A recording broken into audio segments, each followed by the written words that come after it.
Hello everyone, मैं हूं doctor Anjana. मैं एक गायनी लैप्रोस्कोपिक सर्जन हूं और आज मैं आप सभी को एक बहुत ही बेसिक सी इंफॉर्मेशन देने वाली हूं। वो है लैप्रोस्कोपी के ऊपर। गायनी लैप्रोस्कोपी क्या है, उससे क्या क्या चीज़ें ट्रीट हो सकती हैं और उसका ओपन सर्जरी के ऊपर क्या महत्व है। बेसिकली सर्जरी दो तरीके से होती हैं। एक तो जब हम पेट के ऊपर एक बड़ा सा इंसिजन देते हैं, जैसे सिजेरियन में दिया जाता है, और उस इंसिजन के द्वारा जब हम कोई भी अंदर से कोई ऑर्गन निकालते हैं या फिर कोई रिपेयर वर्क करते हैं तो उसको हम ओपन सर्जरी कहते हैं। यही सर्जरी अगर हम एक दूरबीन के द्वारा करें तो उसको हम लैप्रोस्कोपिक सर्जरी कहते हैं। लैप्रोस्कोपिक सर्जरी में एक्चुअली होता क्या है, जैसा कि हमने देखा है कि जो ओपन सर्जरी है उसमें कम से कम 10 से 12 सेंटीमीटर का इंसिजन होता है। लैप्रोस्कोपिक सर्जरी में ऐसा नहीं है। इसको हम एक की होल सर्जरी भी कहते हैं, क्योंकि इसमें हम बहुत ही छोटे इंसिजन जो कि 1 सेंटीमीटर या 5 मिलीमीटर के इंसिजन्स होते हैं, ऐसे 3 से 4 इंसिजन से हम बहुत तरीके की सर्जरीज कर सकते हैं। अब क्या सर्जरीज हैं जो हम लैप्रोस्कोपी विधि से कर सकते हैं?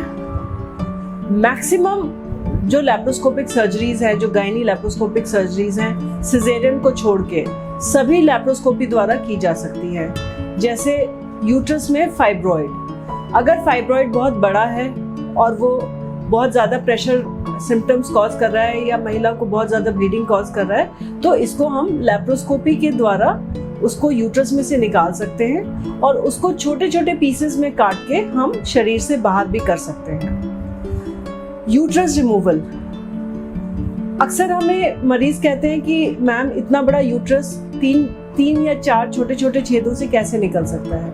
पर हाँ, ये संभव है।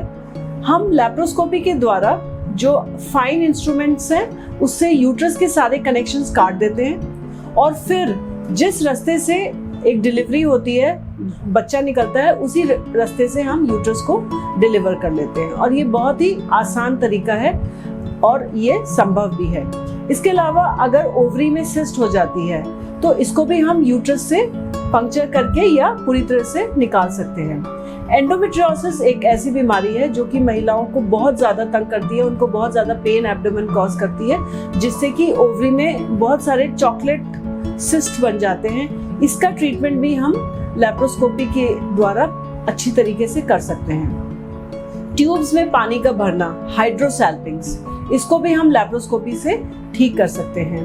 अगर कहीं पे भी यूट्रस के सरफेस पे कोई सिस्टिक ग्रोथ है तो इसको भी हम लैप्रोस्कोपी से ठीक कर सकते हैं। यूट्रस में अगर कोई एब्नॉर्मेलिटी है, जैसे बाइकॉर्नुएट यूट्रस है या डायडेल्फिक यूट्रस है, तो इस एब्नॉर्मेलिटी को भी हम लैप्रोस्कोपी के द्वारा उसको ठीक कर सकते हैं। उसके अलावा एक बहुत इम्पॉर्टेंट जो चीज़ होती है वो है एक्टोपिक प्रेगनेंसी या ट्यूब में प्रेगनेंसी का होना।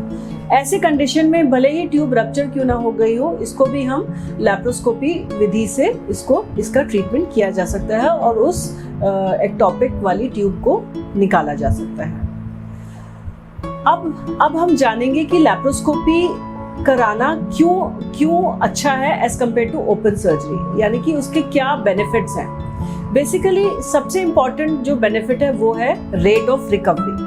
आजकल सारी महिलाएं वर्किंग होती हैं, उनके पास बहुत ज़्यादा समय नहीं होता है और वो चाहती हैं कि वो जल्दी से जल्दी रिकवर हो जाएं। तो क्योंकि की होल सर्जरी में बहुत ही स्मॉल इंसिजन्स 5 mm से लेके 1 सेंटीमीटर का इंसिजन होता है, तो उससे जो हीलिंग प्रोसेस है जो कि नॉर्मली 6 to 8 वीक्स लग जाते हैं ओपन सर्जरी में, इसमें 2 वीक्स में महिला बिल्कुल ही स्वस्थ हो जाती है और अपने डे टू डे एक्टिविटीज करने में सक्षम हो जाती है। बल्कि यहाँ तक कि लैप्रोस्कोपी के बाद हम शाम तक ही महिला को मोबिलाइज कर देते हैं, जबकि ओपन सर्जरी में 3 to 4 डेज के बाद ही कोई महिला उठ के चलने के काबिल हो पाती है। उसके अलावा इन्फेक्शन रेट लैप्रोस्कोपिक सर्जरीज में बहुत कम है। जैसा कि हम देखते हैं जो स्पेशली जो डायबिटिक्स हैं या फिर जो वीक हैं, जो इम्यूनो कॉम्प्रोमाइज्ड हैं, उनमें अगर हम ओपन सर्जरी करते हैं तो वोन इन्फेक्शन के बहुत चांसेस ज़्यादा होते हैं। लैप्रोस्कोपिक सर्जरी में वोन इन्फेक्शन के चांसेस बहुत कम होते हैं।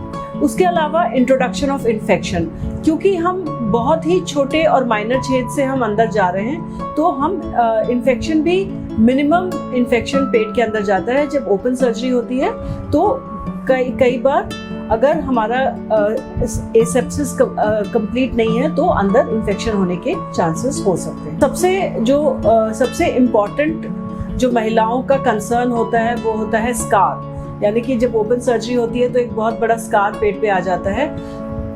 तो उससे बचने के लिए लैप्रोस्कोपी विधि बहुत अच्छी है, क्योंकि इसमें बहुत ही मिनिमम स्कार्स होते हैं जो कि 5 मिलीमीटर के साइज के होते हैं और समय के साथ वो बिल्कुल गायब हो जाते हैं और पता भी नहीं चलता कि किसी महिला की कोई लैप्रोस्कोपिक सर्जरी हुई है। तो इन सभी चीज़ों को देखते हुए लैप्रोस्कोपिक सर्जरी कॉस्मेटिकली और कन्वीनियंट भी है और इसमें रेट ऑफ रिकवरी भी फास्ट है और एक एडवांस्ड फॉर्म ऑफ सर्जरी है जो कि आजकल हमारी सभी महिलाओं को बहुत ज़्यादा हेल्प कर रही है रिकवर होने में।